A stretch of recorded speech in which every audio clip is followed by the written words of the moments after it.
un peu fort. Tu penses des vieux amis comme nous. Oui, surtout que j'ai quelque chose d'important à te dire. Eh ben, dis-le.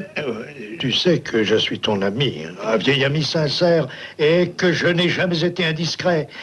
Mais ce que j'ai à te dire est très grave, puisqu'il s'agit de ta réputation. Ah, ma réputation. Écoute, ça me fait de la peine de te le dire, mais devant moi, on a parlé de ton associé comme d'un politicien taré. Et même un parfait honnête homme m'a laissé entendre que tu ne l'ignorais pas et que tu faisais des affaires douteuses. Douteuses. D'ailleurs, ces bruits ont reçu la consécration de la presse. Tiens, voici un écho qui m'a été remis par un parfait honnête homme et qui est apparu il y a fort longtemps dans un journal les plus sérieux. Et quelles sont tes conclusions? Mon cher, je suis venu t'avertir. Regarde de près les affaires que tu traites avec ce monsieur et écris aux journaux pour les tromper. Merci, mon vieux Tamise. Mais je suis parfaitement fixé sur les affaires que j'ai traitées jusqu'ici. Elles ne sont pas douteuses. Pas le moindre doute. Ces affaires sont de simples tripotages, fondés sur le trafic d'influence, la corruption de fonctionnaires et la prévarication. Sacré topaz. Oh, mais je ne plaisante pas. Ouais, tu veux me donner une leçon. J'avoue que je l'ai mérité, mais que veux-tu? On m'avait dit ça avec tant d'assurance, et ce journal. Et puis, je ne sais pas si c'est parce que tu as tellement l'air d'un acteur. J'ai presque failli te croire. Mais il faut me croire. Tout ce que j'ai fait jusqu'ici tombe sous le coup de la loi. Et si la société était bien faite, je serais en prison. Que dis-tu? La vérité. Tu as perdu la raison? Du tout. Quoi, c'est donc vrai? Tu es devenu malhonnête? Tamise, mon bon ami, ne me regarde pas avec horreur. Et laisse-moi me défendre avant de me condamner. Oh, toi qui étais une conscience, toi qui poussais le scrupule jusqu'à la manie. Ah oui, je puis dire que pendant 10 ans, de toutes mes forces, de tout mon courage, de toute ma foi, j'ai accompli ma tâche de mon mieux avec le désir d'être utile. Pendant 10 ans, on m'a donné 17 500 francs par mois. Et un jour, parce que je n'avais pas compris qu'il me demandait une injustice, l'honnête Muche m'a fichu à la porte. Je t'expliquerai quelques jours comment mon destin m'a conduit ici et comment j'ai fait malgré moi plusieurs affaires illégales. Sache qu'au moment où j'attendais avec angoisse le châtiment, on m'a donné la récompense que mon humble dévouement n'avait pu obtenir. Les palmes. Ah, tu les as? Oui, et toi?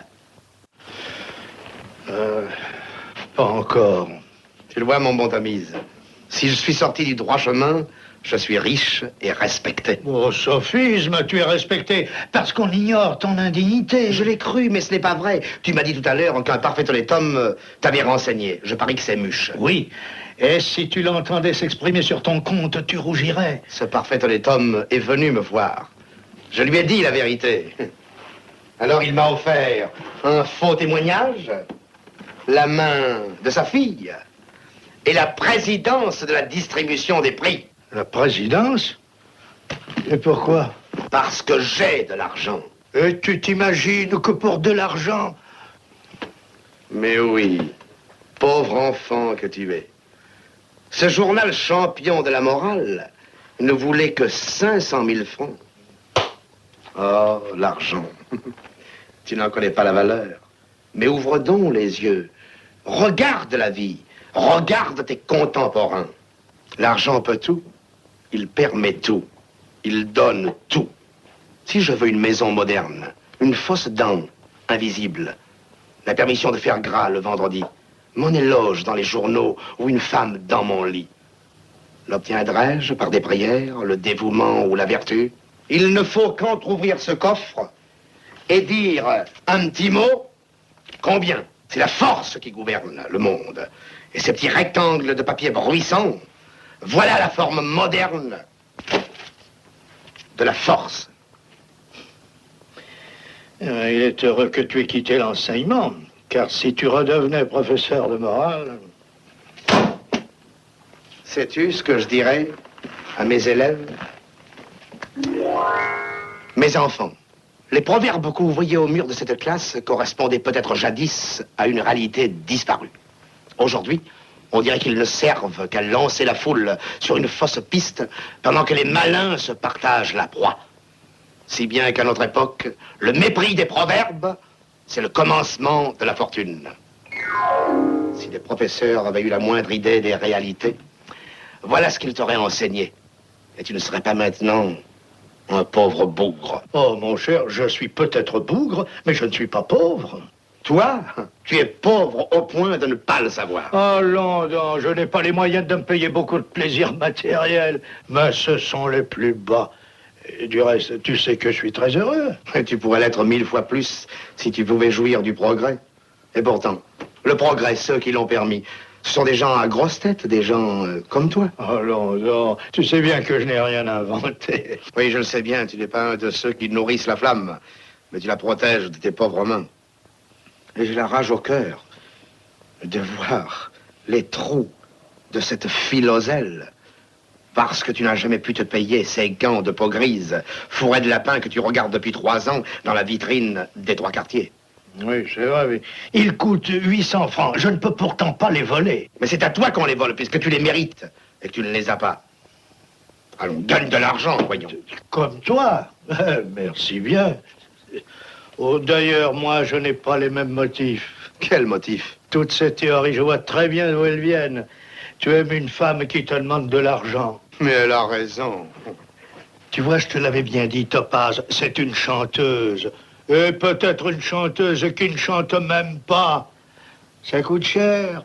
Tu as vu des femmes qui aiment les pauvres? Oh, tu ne vas pourtant pas dire qu'elles font toutes le même calcul. Non, je dis qu'en général, elles préfèrent les hommes qui ont de l'argent et qui sont capables d'en gagner. Et c'est naturel. Au temps préhistorique, pendant que les hommes dépeçaient la bête abattue et s'en disputaient les lambeaux, les femmes regardaient de loin. Et quand les mâles se dispersaient en emportant chacun sa part, sais-tu ce que faisaient les femmes? Elles suivaient amoureusement celui qui avait le plus gros beefsteak. Oh, Topaz, tu blasphèmes. Et puis même si tu as raison, je ne veux pas te croire. Topaz, si tu n'es pas complètement pourri, fais un effort, sauve-toi. Quitte cette femme qui t'a perdu. Viens, pars tout de suite avec moi. Tu es bon, mon bon Tamise. Ce n'est pas moi qu'il faut sauver, c'est toi. Veux-tu quitter la pension Muche? Veux-tu travailler avec moi? Quand tu feras des affaires honnêtes. Celles que je ferai désormais le seront, mais pas pour toi. Car enfin, pour gagner de l'argent, il faut bien le prendre à quelqu'un. Oh, à ce compte-là, il n'y aurait plus d'honnêtes gens. Si? Il reste toi. Viens demain me voir et nous étudierons la possibilité de changer ça.